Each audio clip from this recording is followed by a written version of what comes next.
On June 10th, 2020, at exactly 1:47 a.m. Dubai time, residents of the exclusive Palazzo Versace Hotel are awakened by an unusual sound.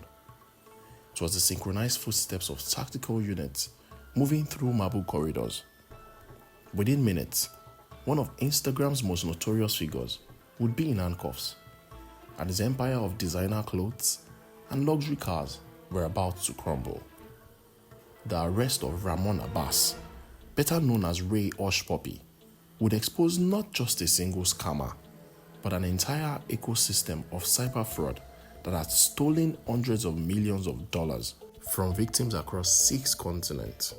But what makes this arrest particularly fascinating is that just 72 hours earlier, Hushpuppi had posted an Instagram story from his penthouse, completely unaware that investigators on 3 different continents were closing in on him.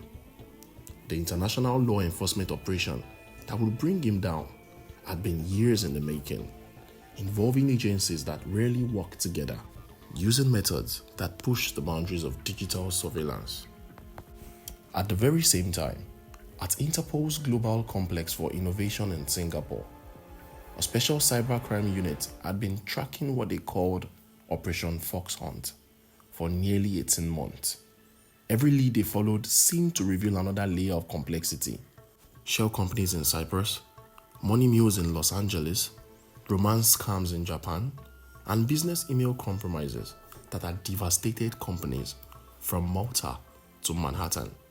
Yet, the man at the center of it all continued posting pictures of himself, boarding private jets, and shopping at Gucci, almost taunting the investigators who were watching his every move.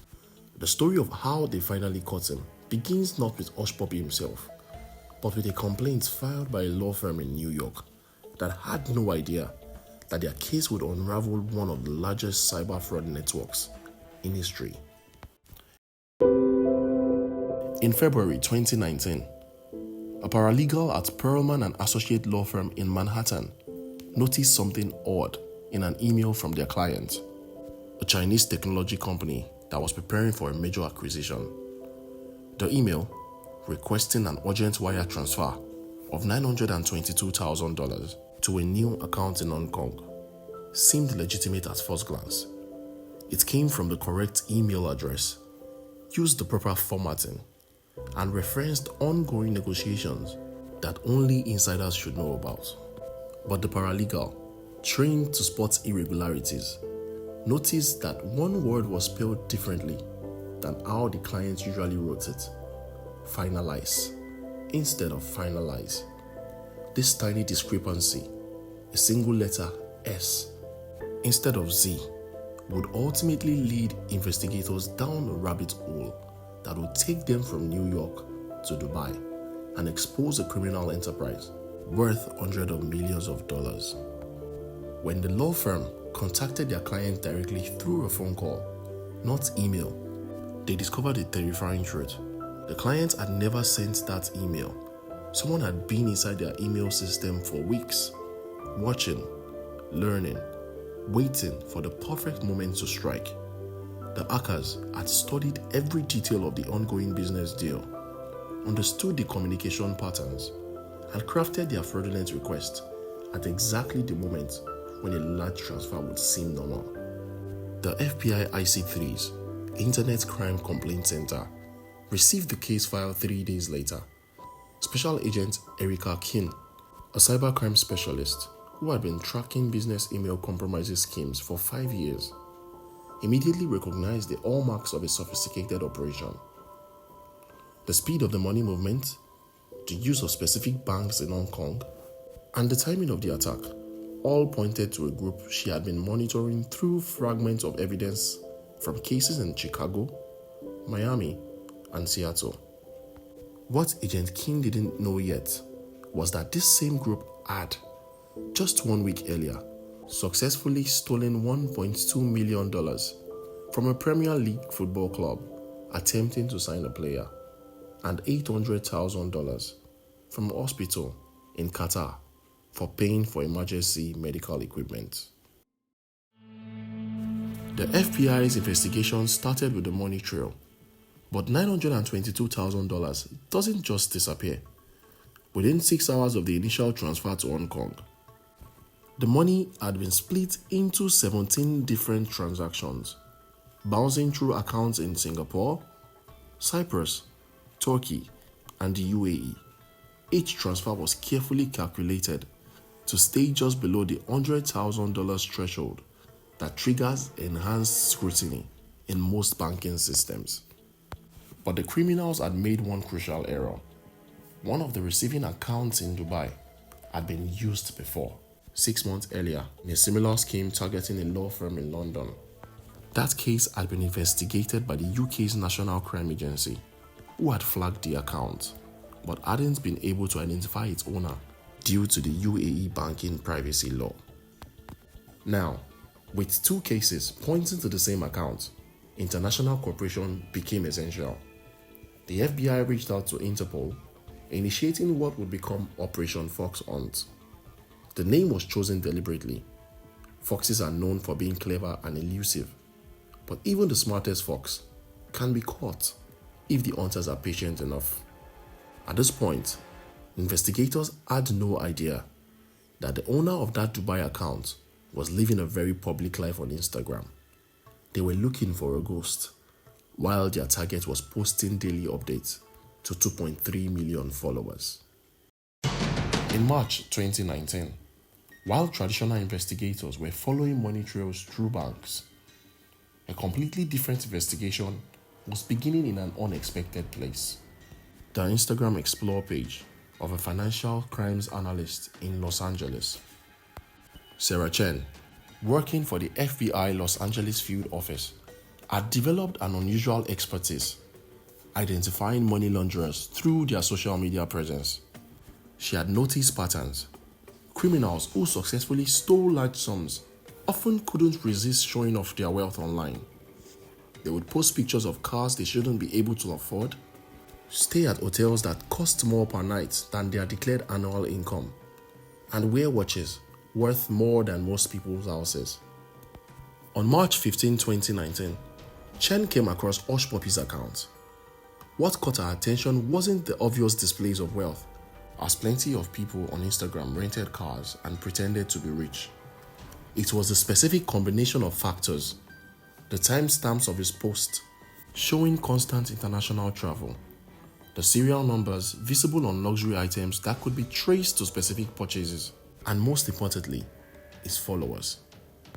Hushpuppi's comment section was filled with young men from Nigeria, Ghana, and Kenya, calling him mentor and big brother. Many of these commenters had their own profiles showing sudden wealth, accounts that went from posting nothing to flaunting designer goods overnight. Chen began mapping these connections, creating what she would later call the network diagram from hell. But it was a single photo posted on April 3rd, 2019 that changed everything. Hushpuppi, standing in front of a Rolls Royce at the Palazzo Versace Dubai, had accidentally captured something in the reflection of the car's pristine black paint. A document he was holding with partial account numbers that were visible. By May 2019, 3 separate investigations were converging on the same target without even knowing it. The FBI was tracking money flows.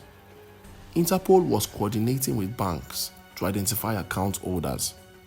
And the Secret Service had opened their own investigation after $100,000 was stolen from a United States bank through a sophisticated SIM swap attack.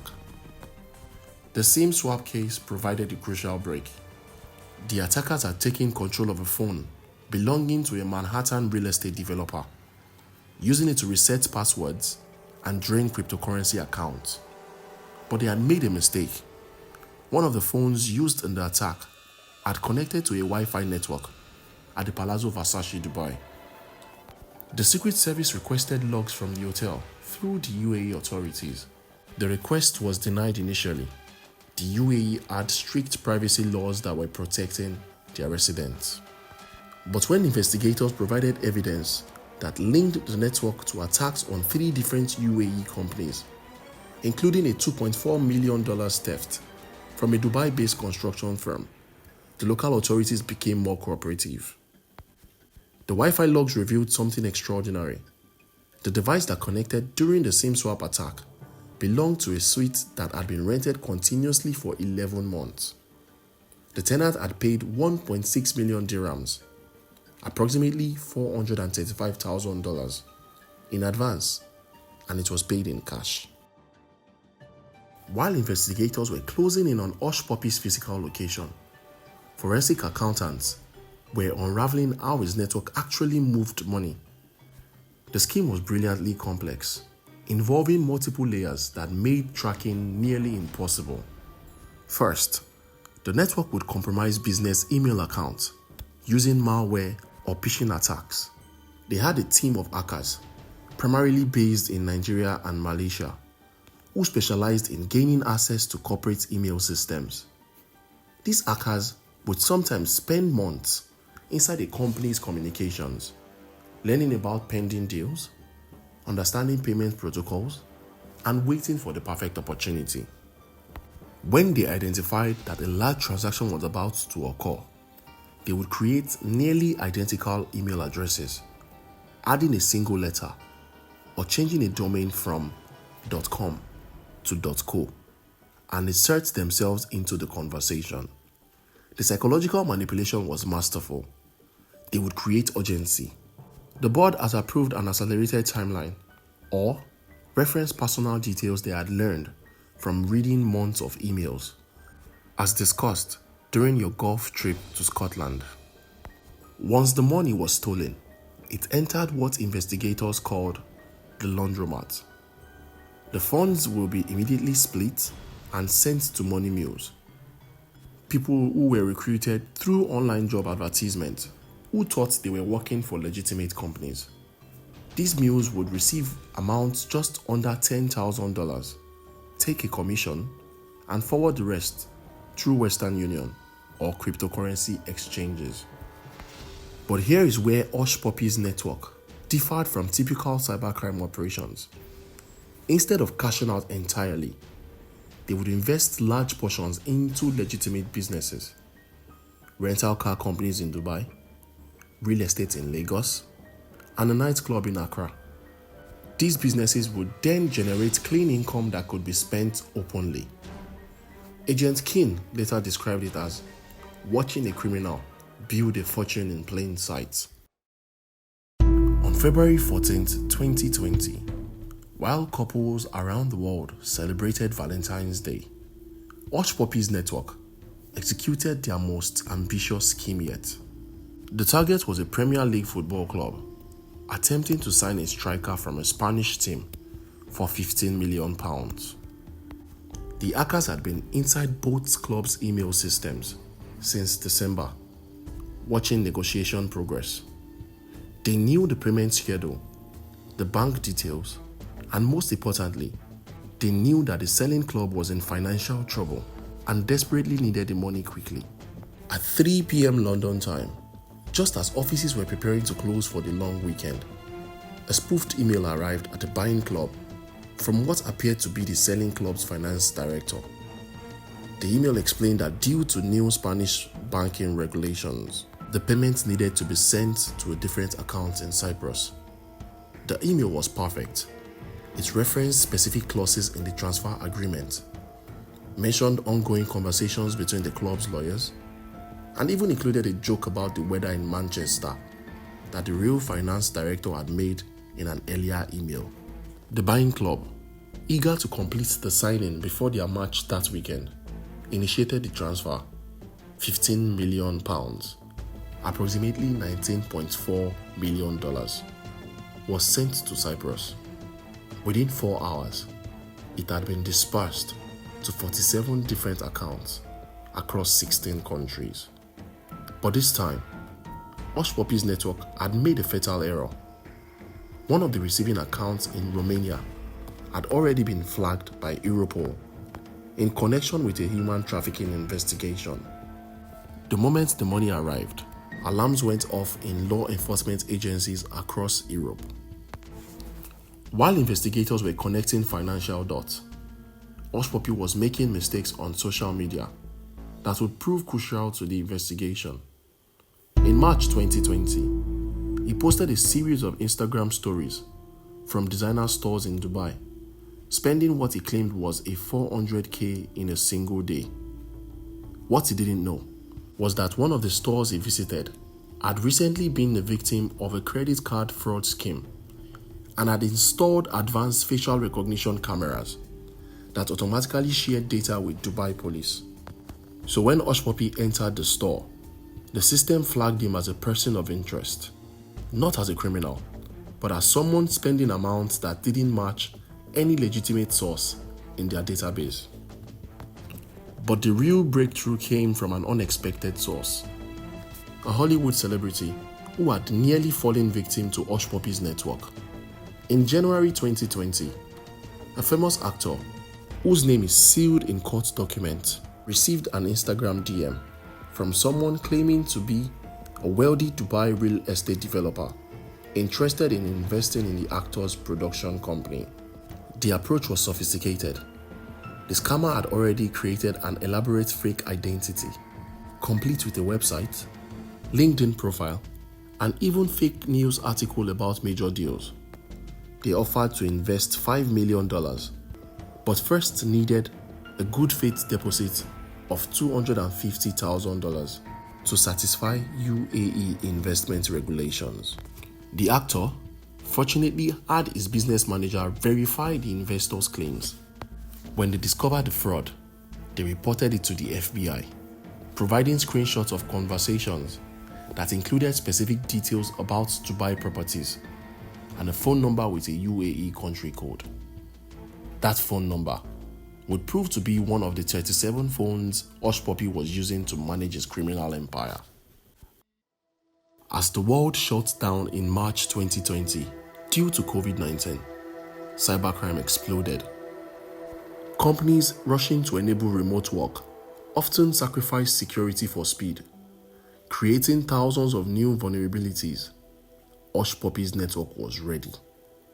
Between March and May 2020, investigators tracked at least 23 major attacks attributed to the network, targeting everything from ventilator manufacturers to companies making hand sanitizers. The most audacious was an attempt to steal $14.7 million from a Native American tribe in the United States that was distributing COVID relief funds to its members. This attack would prove to be Hushpuppi's undoing. The tribe's IT security was managed by a former NSA contractor who had installed advanced monitoring systems. When the attack occurred, they captured something invaluable: the actual IP address of one of the attackers before it could be masked by a VPN. That IP address led directly to the Palazzo Versace, Dubai. On May 28, 2020, investigators from 4 countries held a secure video conference. The FBI presented their financial evidence. Interpol shared their network analysis. Europol provided communication intercept. And the Dubai police confirmed they had identified their target. After 16 months of investigation, they were ready to move. June 9, 2020, 11 p.m. Dubai time. Hushpuppi posts his final Instagram story, a video of himself trying on a new Richard Mille watch worth $400,000. The caption reads, "Success is not just about what you accomplish in your life, it's about what you inspire others to do." Unknown to him, 6 floors below, a team of 40 Dubai officers are conducting their final briefing. The operation had been codenamed Fox Hunt's Final Phase. The challenge is significant. They need to arrest Hushpuppi and 11 other suspects simultaneously across Dubai, prevent any data destruction, and do it all without creating a scene that could go viral and compromise ongoing investigations into other network members. At 1:30 a.m., the operation begins. Teams move into positions at 4 different locations across Dubai.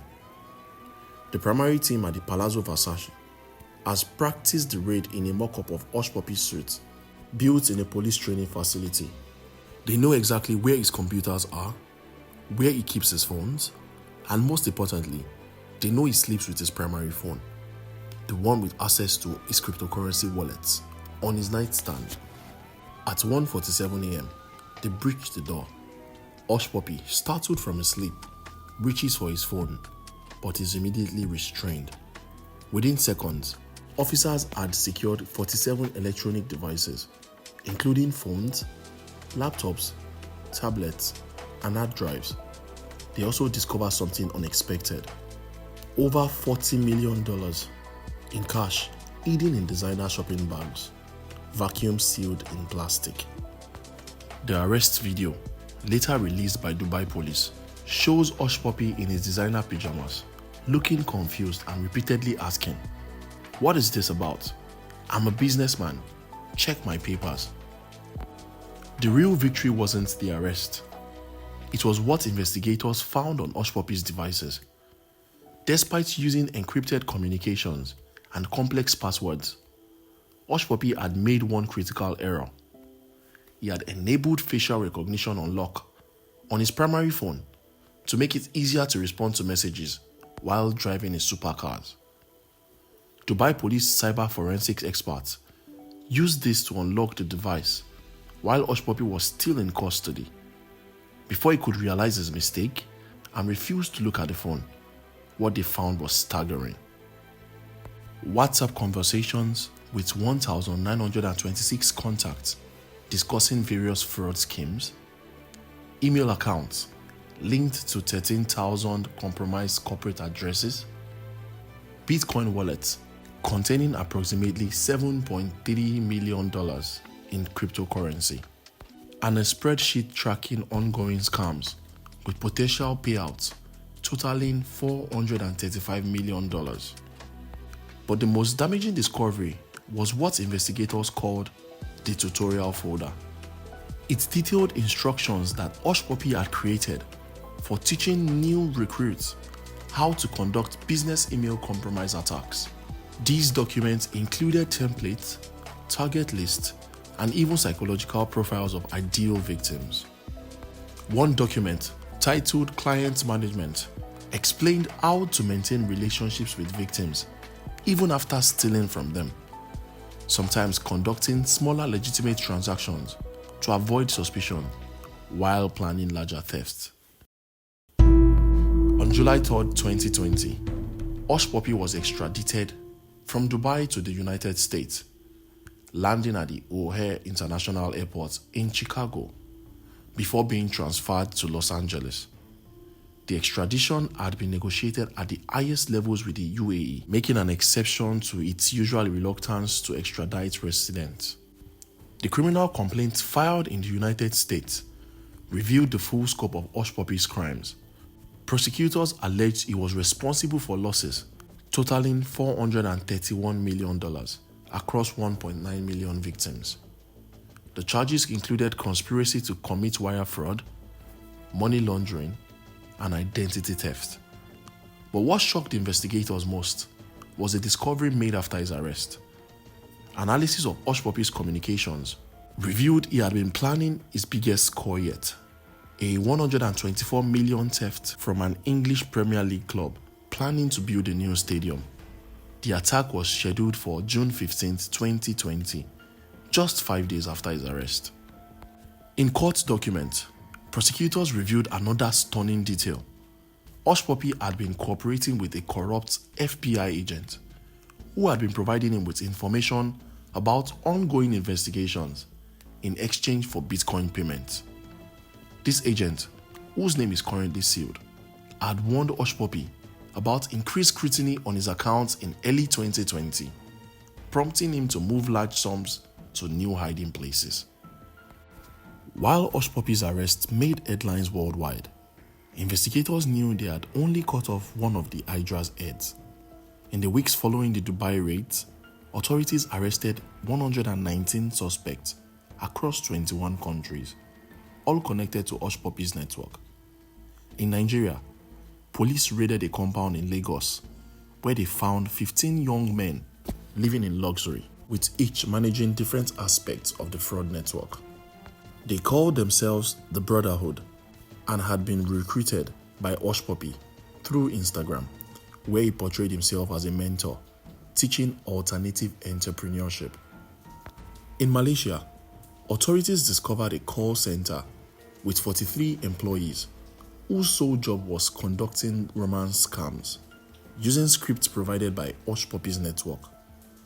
The operation was sophisticated. Employees worked in shifts to match time zones of their target, add detailed backstories for their fake identities, and even used voice-changing softwares for phone calls. One victim, a widow in Japan, had sent $1.8 million over 18 months to someone she believed was an American soldier stationed in Syria who needed money for his daughter's cancer treatment. The soldier was actually 3 different people in Malaysia coordinating their responses to maintain the illusion.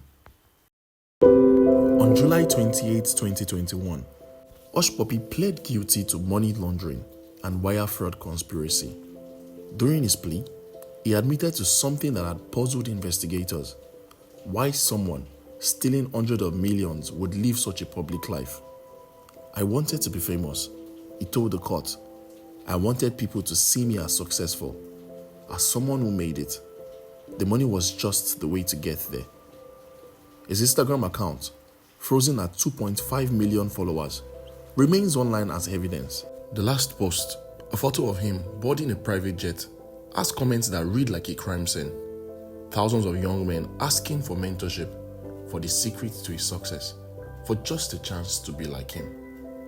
What they didn't see, what the Instagram filters couldn't hide, was that behind every luxury car photo was a family destroyed by bankruptcy. Behind every designer outfit was a business that couldn't make payroll. Behind every private jet selfie was a hospital that could not buy life-saving equipment. In November 2022, Ramon Abbas, known to the world as Hushpuppi, was sentenced to 135 months in federal prison. The judge, in delivering the sentence, noted that while the financial losses were staggering, the real damage was to the thousands of young people who saw crime as a pathway to success. But perhaps the most chilling revelation came from a report released by Interpol 6 months after his arrest. The report estimated that the global network he had helped create was still operational, with new leaders taking over territories he had once controlled. The attacks haven't stopped. They have evolved. Today, as you watch this video, somewhere in the world, someone is opening an email that looks perfectly legitimate.